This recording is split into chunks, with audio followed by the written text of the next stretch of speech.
Hola a todos, bienvenido a la cuarta clase del curso de Neurología Aprender Fácil y Rápido.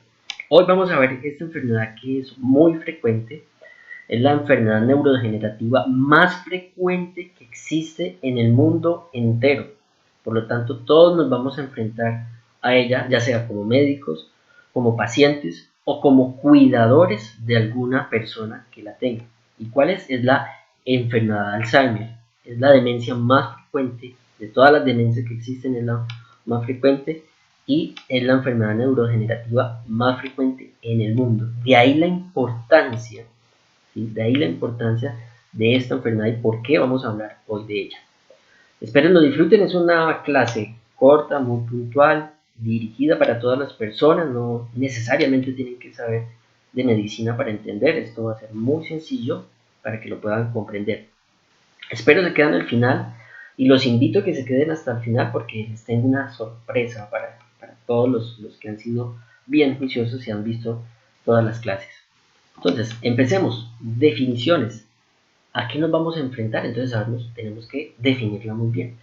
La enfermedad de Alzheimer es una enfermedad neurodegenerativa y cuando se hace referencia a algo neurodegenerativo se refiere a que las células nerviosas, las células de nuestro sistema nervioso empiezan a perder la función y van muriendo de una manera acelerada. Eso es una enfermedad neurodegenerativa que cursa con demencia, y ahorita vamos a ver qué es demencia. Es de carácter progresivo, esto es muy importante, la enfermedad de Alzheimer es progresiva, ¿sí? No se detiene en ningún momento ni va a retroceder, por lo tanto es irreversible.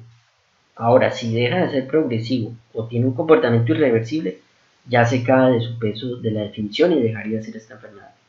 Y no tiene cura.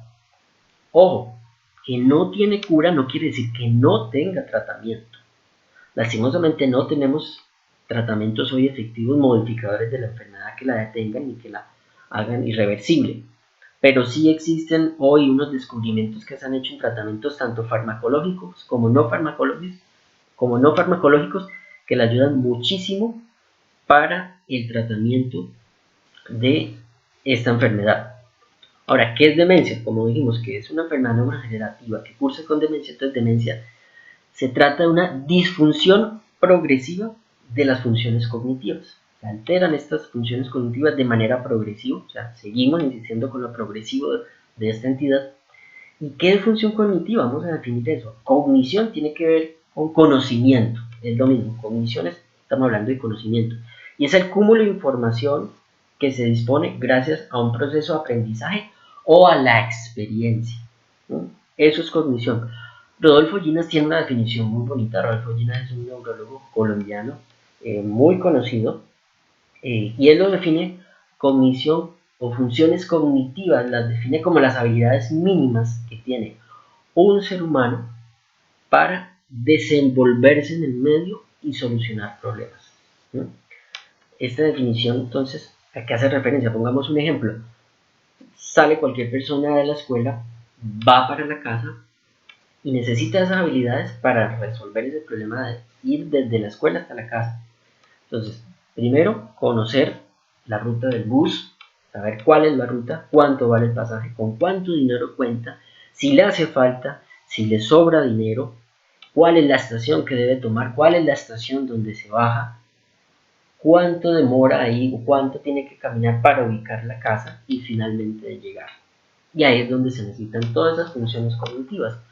¿Cuáles? ¿Cuáles son funciones cognitivas? Estamos hablando del lenguaje, de la orientación, del cálculo, de la memoria, de la abstracción. Esas son las funciones cognitivas más importantes y que se necesitan para resolver este tipo de problemas. Bueno, tenemos entonces las definiciones. Ahora, ¿cuál es la causa? ¿Qué es lo que ocurre? Hoy en día no se sabe. Hasta el momento la ciencia no ha podido descubrir cuál es el origen de esta enfermedad, de dónde viene, o sea, cuál es el inicio, por qué se presentan estas alteraciones. No lo ha podido descubrir, pero se han encontrado ciertas cosas que ocurren en el cerebro de esas personas. Y lo primero que vamos a encontrar a nivel macroscópico es que el volumen del cerebro va disminuyendo a medida que la enfermedad va avanzando. Cada vez que va avanzando, va progresando, va progresando. Como vimos en la primera clase de ubicación neurológica, el cerebro se clasifica por lóbulos, ¿no? Lóbulo frontal, parietal, temporal y occipital. El primer lóbulo que se ve afectado generalmente en estas personas es el lóbulo temporal, y es este que vemos acá. Si ustedes lo ven, es un lóbulo de gran volumen en esta imagen de la izquierda, pero en la derecha, fíjense que ya hasta se forma un hueco que me indica que estas neuronas de acá se han perdido, se han muerto, dejaron de funcionar, y como dejaron de funcionar, pues se van muriendo.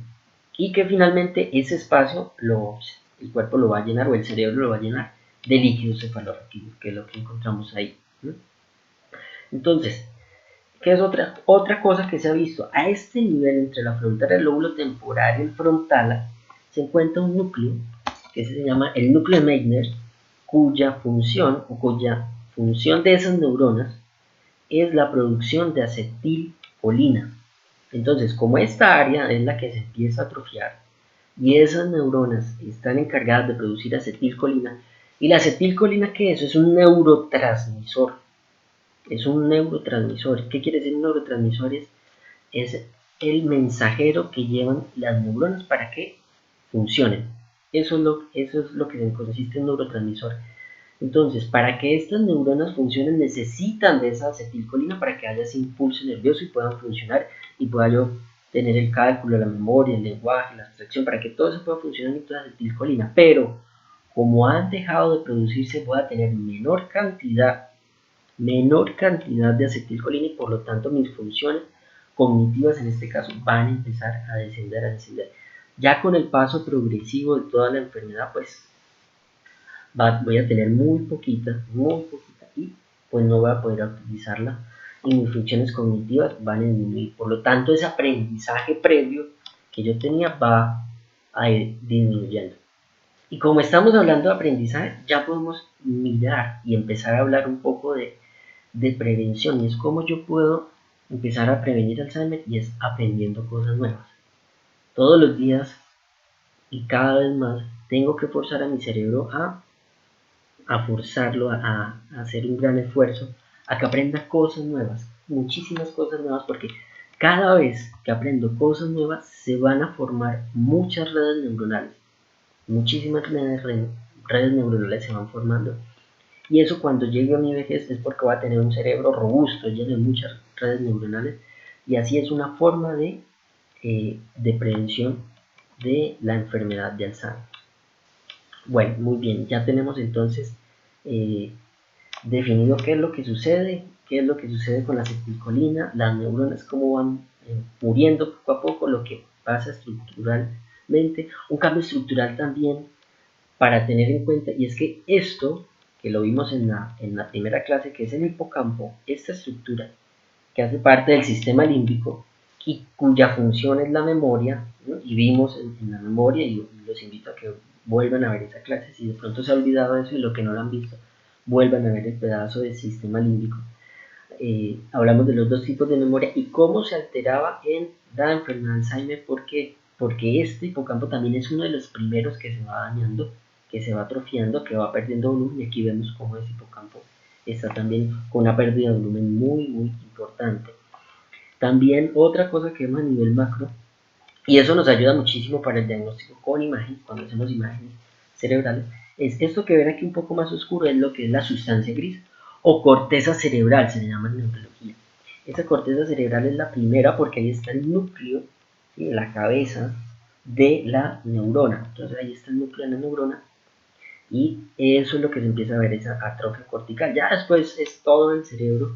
Esto acá es la sustancia blanca, esto acá sustancia gris, la más oscurita, y la más clara es la sustancia blanca. Ya después, con el tiempo, la sustancia blanca pues también pierde volumen, así como lo vemos acá, al punto de llegar a tener ese hueco. A nivel macro pasa eso. A nivel micro, ¿cómo lo vamos a ver? A nivel microscópico, pues vemos una neurona acá que está íntegra, que está funcionando bien, pero al lado, una vecina de ellas, vemos que su tamaño ha disminuido, que ha perdido su función, y que aparte va a morir esta neurona. Aquí ya vemos que todas estas estructuras se han perdido, y poco a poco se va a ir terminando de morir y de desaparecer esa neurona. Eso es lo que ocurre en la enfermedad, y eso es lo que se ha visto hasta el momento y lo que la ciencia ha podido determinar y ha explicado y se ha podido entender los síntomas de la enfermedad, el comportamiento que tiene la enfermedad y cómo esto explica la progresión que tiene ella. Ahora, ¿cuáles son los síntomas? Entonces vamos a llamarles signos de alarma. ¿Y por qué signos de alarma? Porque al principio los síntomas van a ser muy sutiles y determinarlos a veces es difícil, tanto para el familiar como para el médico, ¿no? Entonces, muchas veces estos síntomas aparecen y le echamos la culpa a la edad. Es que el abuelo ya, eso es por la edad que se pone así, que se pone mal genio, que se le olvida todo. Pero no, esto no debe ocurrir a ninguna edad. Entonces, ningún síntoma de estos es más importante que el otro. Todos se pueden presentar, ya sea uno, dos o todos a la vez. Depende de cada persona, porque las enfermedades son diferentes en cada persona. Entonces, vamos a decirlo en este orden, pero no quiere decir que sea un orden de importancia, porque la enfermedad de Alzheimer va más allá de una alteración de memoria, va mucho más allá. Entonces, la primera es la pérdida de memoria, ¿sí? Pero es una memoria que afecta mis actividades diarias, ¿sí? Esto es lo que debe afectar. No es una pérdida de memoria que pasa desaparecida, es una pérdida de memoria que empieza a afectar ya la capacidad laboral, mi desenvolvimiento en el medio, ya lo empieza a alterar. Entonces no es una simple pérdida de memoria. Dificultad para llevar a cabo tareas familiares, o sea, algo que ya conocía, que yo hacía previamente, por ejemplo, una receta de cocina, ya no la hago igual. El abuelo hacía unos frijoles tan buenos, o mi papá hacía unos frijoles tan buenos, ya no le quedan igual, ya no tienen ese sabor tan rico de antes, y es por eso, porque van perdiendo la vida y de pronto ya dejan de hacerlo, ¿sí? O le echan más sal, o en vez de echarle sal le terminan echando azúcar, los dejan crudos, ya van perdiendo la vida, la han perdido y cada vez progresa. Problemas con el lenguaje, sobre todo en la nominación, y es que van a nombrar algo y se lo olvidan, tienen que recordarlo muchísimo, lo recuerdan al rato, al otro día, o finalmente ya lo dejan de recordar, ¿sí? Eso es un problema de nominación, de que, eso, el cosito, esa cosa que está allá, ¿sí? Entonces esa dificultad la empiezan a tener. Juicio pobre o disminuido, ¿no? Por ejemplo, esto ocurre porque la persona tenía una postura frente a algo. Por ejemplo, para él era importante pagar los recibos de luz, pagar los impuestos, tener todo al día, tenerlo muy, muy buen al día. Y de pronto los deja de pagar y uno, pero bueno, abuelo, ¿qué sucedió si usted era tan puntual para pagar? Eso ya, eso después, eso no hay problema con eso. Sí, el juicio que tenía, esa importancia que él le daba a pagar esos recibos, a pagar todas esas cosas legales, ya ha cambiado. Problemas con el pensamiento abstracto. Entonces, ¿qué es algo abstracto? Es, por ejemplo, le ponemos ciertas situaciones. Bueno, ¿en qué se parece un avión a un pájaro? ¿Sí? Quizás todos digamos que el avión y el pájaro vuelan y tienen alas, ¿sí? Pero ella no encuentra esa relación que existe entre esas dos imágenes. O bueno, ¿en qué se parece un niño y un enano? ¿Sí? No, en que son pequeños. Ya pierde esa relación y no las encuentra y no es capaz de decirlo. Poner cosas en lugares erróneos, o sea, en lugares donde no deben estar. Generalmente esa persona pone sus sandalias o sus chanclas siempre a un lado de la cama o debajo de la cama, y de pronto empezó a ponerlas en la lavadora, al lado de la lavadora, o dentro del baño, o las pones en el patio, o inclusive las pones dentro de la nevera, o ponerlas en lugares donde habitualmente eso no se pone. Ese es otro signo de alarma que hay que tener en cuenta.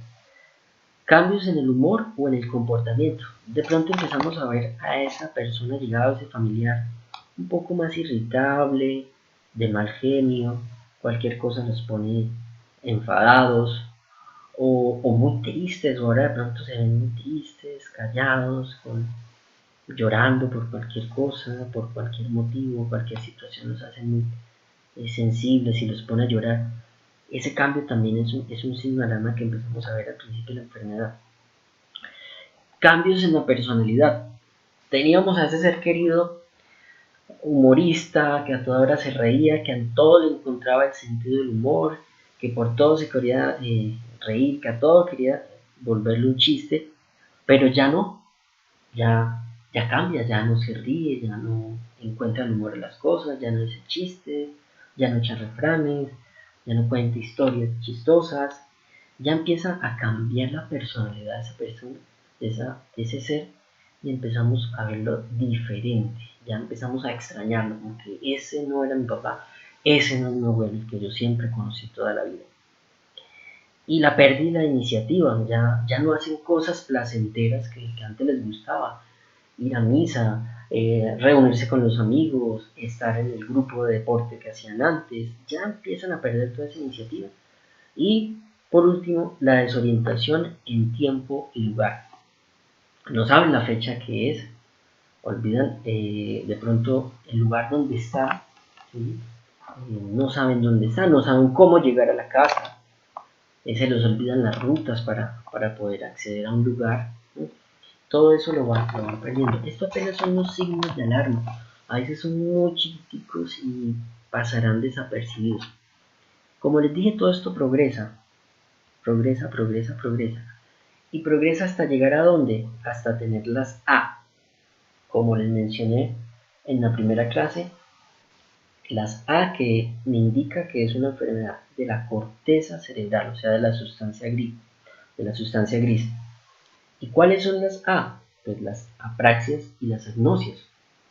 La primera agnosia que empezamos a ver es la agnosognosia y es la incapacidad para reconocer mis síntomas.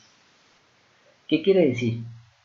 Que la persona puede tener todos estos síntomas, pero él no se da cuenta, no los reconoce. Y por el contrario los niega. Es eso que inventan ellos, que yo pierdo la memoria, pero no, doctor, yo no pierdo la memoria, yo estoy bien, yo me acuerdo de todo. No, doctor, pero es que mire que mi papá se perdió la vez pasada, tocó ir a buscar. Yo me perdí porque no llevaba las gafas y así no pude ver la dirección. Y siempre se empiezan a justificar por lo que sucede. Esa es la primera agnosia que yo encuentro. La primera. Y después las apraxias. Puedo encontrar apraxias del vestir, y eso ya me indica que ya la enfermedad ha progresado de una manera muy significativa. Ya no pueden ponerse prendas, ya no pueden ponerse los zapatos, ya dejaron de utilizar los utensilios de cocina y ya no pueden cocinar porque ya olvidaron cómo hacerlo. Si antes realizaban un trabajo, por ejemplo, él era bueno para dibujar, para las artes, para pintar, para hacer cosas con tela, y ya no lo es capaz porque ya empiezan a aparecer esas apraxias, ¿no? Y recuerden que apraxia es una habilidad motora previamente aprendido que se va olvidando. Eso es una práctica, sin que haya una lesión en la vida motora, eso sí, sin que haya un déficit motor reconocido. Y entonces, ya después de eso, empieza a progresar la enfermedad y ese ser querido lo vamos extrañando cada vez más y cada vez más. ¿Cómo hacemos entonces el diagnóstico? No hay una prueba en el mundo que yo se la pueda hacer a alguien y que diga, mire, salió positivo para el Alzheimer. No existe. Hay unos estudios genéticos que se hacen, ¿sí? Porque hay unos genes que se han relacionado con la enfermedad de Alzheimer, y de hecho hay una enfermedad de Alzheimer que es genética, pero es menos del 10% de los casos, es muy poco, y es que se hereda a los familiares siguientes, ¿sí? Pero la gran mayoría, 90% más de la enfermedad de Alzheimer es de origen no genético, o sea, no quiere decir que si tengo un familiar con Alzheimer necesariamente me va a dar a mí, no, nada de eso, al menos que tenga una presentación de enfermedad de Alzheimer genética, y lo característico de ahí es que su aparición es más temprana, es por debajo de los 65 años que empieza a aparecer este tipo de enfermedad de Alzheimer genética. A ellos sí les pueden salir los genes positivos, pero aún así salgan los genes positivos, pues tampoco quiere decir que yo haga el estudio genético y que le va a dar entonces todo. Las imágenes. ¿Para qué me sirven las imágenes? Para descartar causas que cursen con una demencia, ¿sí? Y que se parezcan mucho a la enfermedad de Alzheimer. Por ejemplo, aquí en esta imagen vemos esta área hiperintensa blanca que se ve acá, y es por infartos cerebrales o trombosis, son arterias chiquiticas que llevan sangre al cerebro y que se han trombosado, se han llenado de trombitos y han dejado de funcionar estas neuronas por eso y se van perdiendo, ¿no? Esto es lo que llamamos una demencia vascular, pero son muchísimos trombitos, muchos que se van acumulando y ocurre en personas que tienen hipertensión y diabetes. Esto es lo que ocurre. Ahora yo puedo tener como la imagen esta atrofia, ustedes ven una atrofia del cerebro, por ejemplo, miren esta zona negra, aquí debería estar gris como acá, pero ya está negro, ¿por qué? Porque las neuronas se han perdido muchísimo, y aquí también todas estas zonas se han perdido muchísimas neuronas. Pudiera relacionarse esta imagen con una enfermedad de Alzheimer, pero también encontramos estos cambios acá vasculares en la sustancia blanca, entonces esta persona puede tener este tipo de demencia, una demencia vascular y una enfermedad de Alzheimer también asociada, las dos, ¿no? Ojo con el concepto que se maneja de demencia senil. La demencia senil es la misma enfermedad de Alzheimer.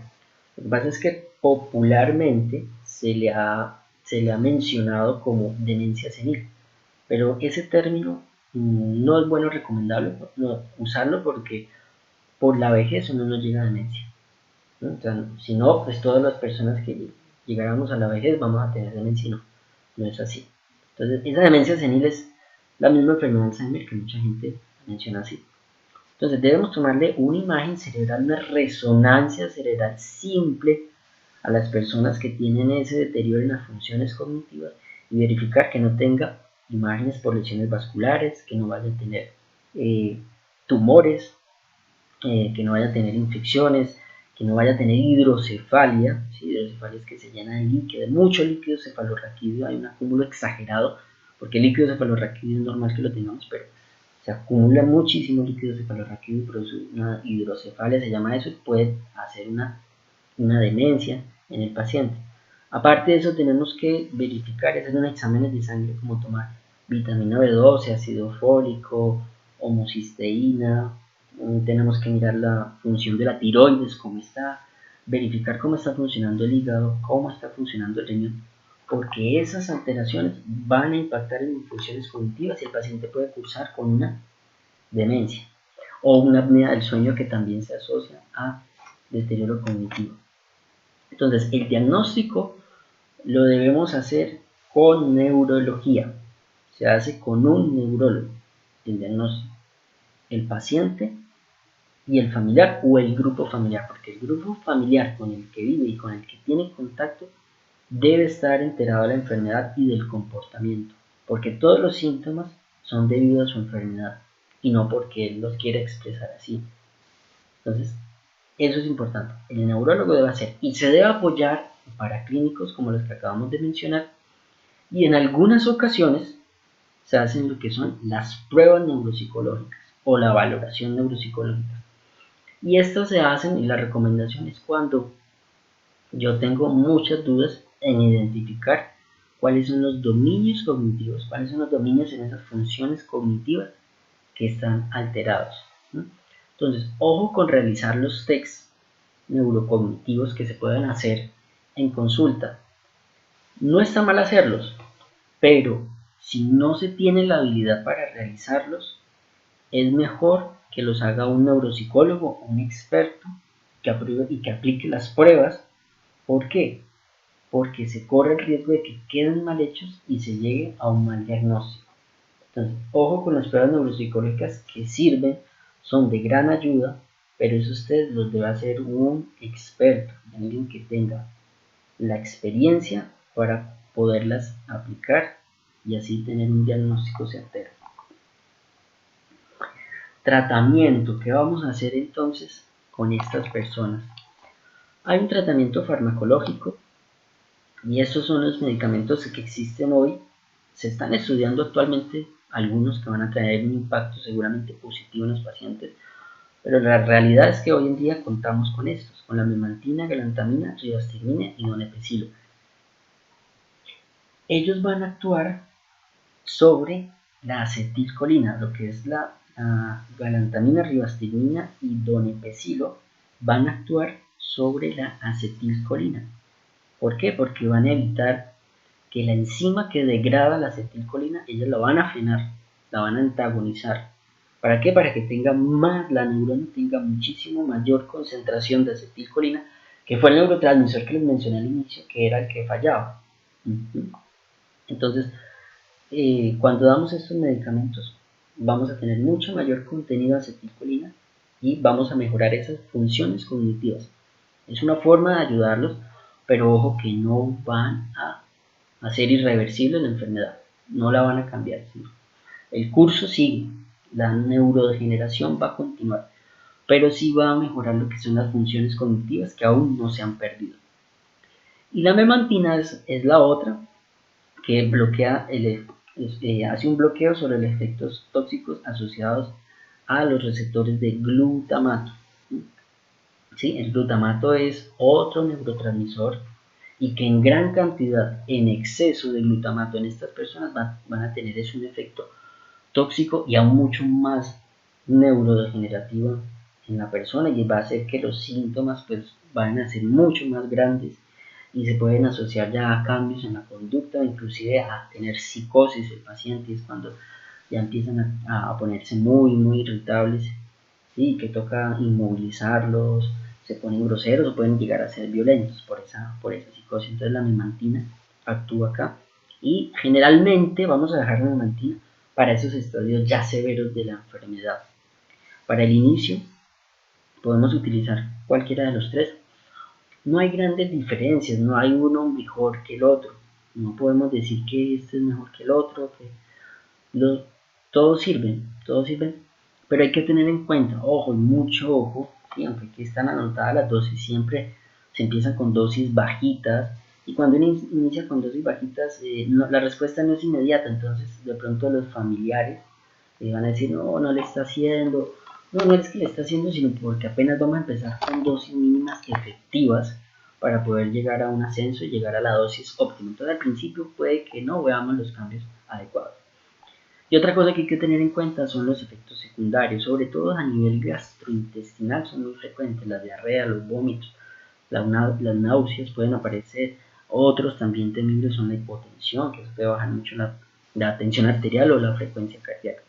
Entonces siempre estos medicamentos se deben dar de la mano con un experto, que es el neurólogo, para vigilar y evaluar todo lo que conlleva el uso de estos tratamientos, los efectos adversos también. Generalmente los pacientes adultos mayores son polimedicados, están llenos de muchos medicamentos y al final se va a perder el efecto de ellos por la interacción que se tiene, por la pelea o que tienen a nivel hepático en el hígado, por el metabolismo. Entonces eso va a tener muchas dificultades. Ojo con esos pacientes adultos mayores que tienen muchos medicamentos, hay que utilizar los mínimos efectivos, los mínimos, porque a veces menos es más y damos muchos medicamentos que no le van a tener impacto para la persona. Ahora, esto va más allá de los medicamentos y voy a hablarles de la terapia farmacológica.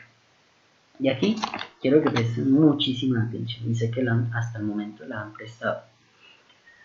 La terapia no farmacológica, ¿en qué consiste? Voy a hablar de lo siguiente. Como la persona, y el primer punto es el cuidador, porque aquí toma una gran importancia el cuidador.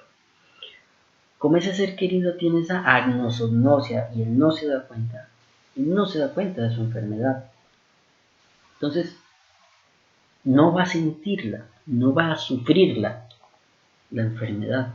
Él la ignora y él va a estar feliz con todo lo que tiene. Pero la persona que va a sufrir es su cuidador, es su ser querido. Él sí, porque él la puede ver y la puede sentir. Y lo más triste es que ve cómo su familiar, ese ser querido que conoció, ya no está. Y que va a tener otra cosa que es muy dolorosa, y es la aprosopagnosia, y es que ya no identifica rostros conocidos. Entonces ya sus familiares ya no los va a ver como familiares, inclusive los puede ver como extraños y los puede atacar por eso. Pero él no lo tiene la culpa. es la forma de presentación de su enfermedad. Y es más, eso lo va a tener con la persona que tenga al frente, con el primero que esté, con el que más tiempo pase, con esa persona es la que más va a tener esa relación de abrazo-prognosia. ¿Por qué? Porque es el que tiene al lado. No porque lo odie, ni porque tenga un rencor hacia él, ni porque le haya hecho algo. No, nada de eso. Simplemente porque es la persona que más ve. Entonces la que más va a agredir, la que no va a reconocer, la que le va a decir y va a tener ideas delirantes que lo quiere perseguir, que lo quiere matar, que siempre le hace daño. Y va y le cuenta a los otros familiares que nunca ve, ¿sí? Y les dice, no, es que él no me da comida, es que me mamarra, y va a tener con todas esas ideas delirantes, pero no es culpa de él, ¿sí? Y el cuidador pues tampoco va a tener la culpa, es la forma de la enfermedad, así se comporta, no en todos, pero sí en algunos se puede comportar así, entonces eso puede tener a tener discusiones familiares a raíz de eso, y por eso es la importancia que yo les dije del núcleo familiar debe estar enterado qué es lo que pasa con el paciente. Entonces, hay que garantizarle un cuidador a esta persona, un cuidador, ¿no? Por lo menos uno al inicio de la enfermedad, porque al inicio de la enfermedad lo que necesita es vigilancia, supervisión, solamente supervisión. No hay dependencia todavía porque puede hacer todas las actividades de la vida diaria. Puede bañarse, comer, alistarse, todo lo puede hacer solito, pero necesita vigilancia, solamente supervisión al principio. Ya después, cuando la enfermedad progrese y empieza a haber dependencia, sí, el cuidador debe hacer una intervención en él. Y cuando ya la dependencia es total, mínimo se necesitan 2 cuidadores de esta persona, porque va a tener la dependencia 24 horas al día y nadie tiene la capacidad de cuidar a alguien 24 horas al día, se cansa. Entonces vamos a tener 2 enfermos, ¿sí? Vamos a tener un cuidador quemado, agotado. Entonces ya no tenemos el Alzheimer, sino tenemos el quemado, el agotado. Vamos a tener 2 enfermos. Por lo menos hay que garantizarle que tenga 2 cuidadores en 24 horas, o sea, de 12 horas cada uno. Y si se puede, más tiempo. ¿Sí? ¿Por qué? Porque pues vamos a tener los 2 enfermos y eso no es bueno para nadie. Entonces, ojo con el cuidador que toma un papel muy importante y hay que entrenarlo. Y en la consulta neurológica, el neurólogo va a entrenar a ese y todo el grupo de salud va a entrenar al cuidador para saber manejar, para hacerle los cuidados diarios que se necesita. Porque a veces termina un solo cuidador, ¿sí? Por ejemplo, puede ser la pareja, la esposa, la que más lo ama toda la vida, cuidándolo, llevándole todas las cosas, pero se agota la pobre señora también de edad avanzada, ya en la noche ya no puede, y en la noche ya no puede cambiarlo, en la noche ya está agotada, no puede cocinarle porque todo el día fue detrás de él y haciéndole cosas y haciéndolo de ella porque ella también tiene su vida y la debe hacer. Entonces, claro, llegan los otros familiares en la noche y ven, pero mamá, mire, nos ha bañado, mire, está sin comer, mire. Pues sí, claro, porque es que la pobre está agotada y no es capaz de hacerlo todo. Entonces, ojo con eso. El grupo familiar tiene que garantizar el cuidado. Intervención cognitiva. Aparte de lo farmacológico, vamos a hacer una intervención cognitiva. ¿Cómo hacemos la intervención cognitiva? Entonces, podemos hacer rehabilitación cognitiva. Hay muchas formas. Hay centros especializados de hacer rehabilitación cognitiva. Podemos hacer terapia ocupacional también como parte de esa intervención cognitiva, y en la casa también toda la intervención cognitiva es haciendo aprendizajes nuevos, haciendo actividad que le lleguen a tener un aprendizaje nuevo y evitar que se vayan a perder los que ya están o los que no se han perdido. Por ejemplo, la escritura, si no se ha perdido la escritura, debemos garantizarle todavía que escriba, que lea, a que analice la lectura. Todo eso hay que garantizarlo en casa. No solamente se trata de ir a hacer la terapia ya y me fui para la casa. No, es permanente. De ahí la importancia de dejarle al paciente todos los días actividad, siempre. Porque órgano que no se utiliza se atrofia. Entonces, como ha perdido habilidad, ay, dejemos el abuelito ahí. Él no molesta en la silla todo el día, pues se va atrofiando más su cerebro. Es darle espacio para que la enfermedad progrese muchísimo más rápido. Fisioterapia. Esto es muy importante para la prevención, sobre todo, de caídas en los pacientes. Como les dije que aparecían las apraxias y puede aparecer la apraxia de la marcha, Entonces, ojo con eso, si no se ha perdido esa marcha, todavía tenemos tiempo de hacer intervenciones en terapia física con fisioterapia y mejorar esto para evitar las caídas, porque las caídas sí van a ser desastrosas para estos pacientes porque pueden tener traumas craneoencefálicos, fracturas de cadera que van a empeorar muchísimo más su cognición y la enfermedad. Estimulación sensorial. Esto es importantísimo, la estimulación sensorial, sobre todo para el efecto de la puesta de sol. Y es que alrededor de las 5 de la tarde, cuando ya el sol empieza a caer, las funciones cognitivas también, y puede aparecer desorientación, delirio o psicosis en los pacientes. Se pueden, o sea, dicho de otras palabras, se pueden poner muy irritables o agresivos, por lo que se baja. ¿Y por qué aparece eso? Es que el sol estimula la producción de neurotransmisores como la acetilcolina, la adrenalina, la noradrenalina. Pero como eso empieza a disminuir porque cae el sol, entonces se pueden poner somnolientos o irritables y cambia su comportamiento. Ahí es cuando debemos, como no tenemos el estímulo solar, entonces podemos hacer un estímulo sensorial de otra manera.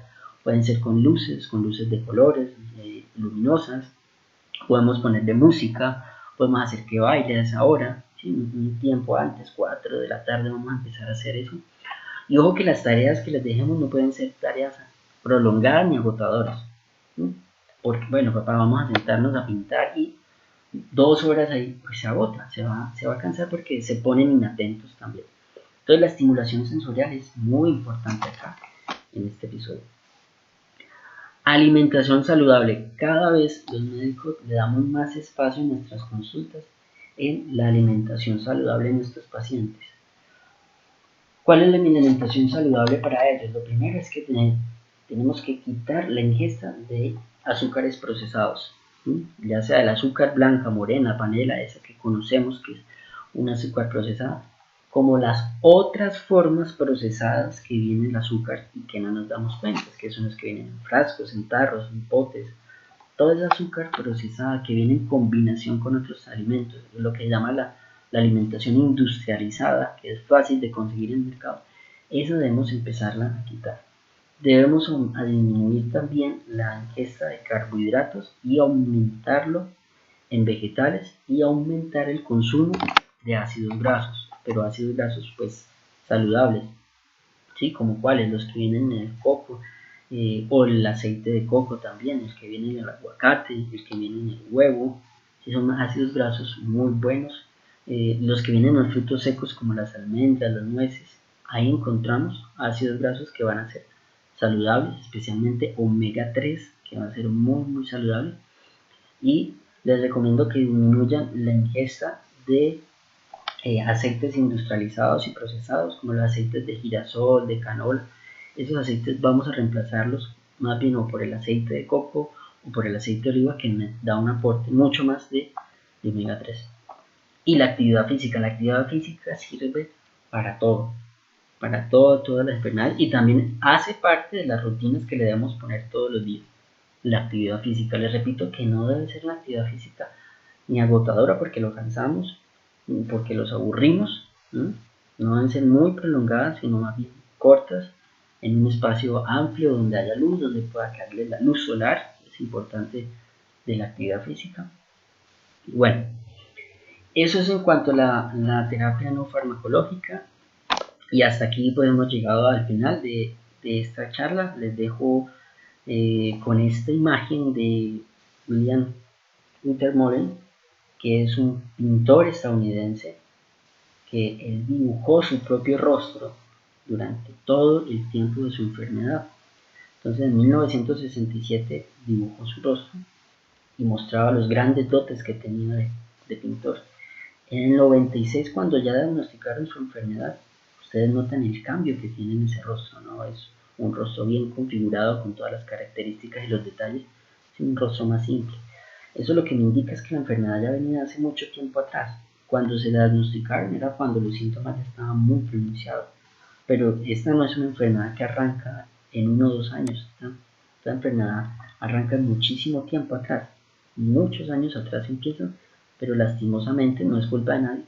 La enfermedad ya cuando nos damos cuenta ya es un poco tarde. Y a pasar del tiempo, mire al año cómo cambia, a los 2 años de haberse diagnosticado, a los 3 años, Y al final, el último cuadro, que fue por el año 2000, cuando falleció, fue como dibujó su rostro. Y pues notan la gran diferencia. Y así es como ocurre. Vamos perdiendo ese familiar que conocimos antes, ese familiar que conocimos ya no está. Se fue, se perdió. Vivimos con él, lo disfrutamos, pero ya no va a estar. Bueno, espero les haya gustado. Muchas gracias por haber participado en la clase, por seguir viendo las clases. ¿Cuál es la sorpresa que les voy a tener para hoy? Bueno, les voy a dejar un caso clínico al final en los comentarios para que por favor pongan el diagnóstico que ustedes quieran. Y el que me siga en Instagram y envíe el correo, yo les mando una sorpresa a ese correo y les digo qué va a hacer. Entonces, bueno, muchas gracias y que estén bien. Chao.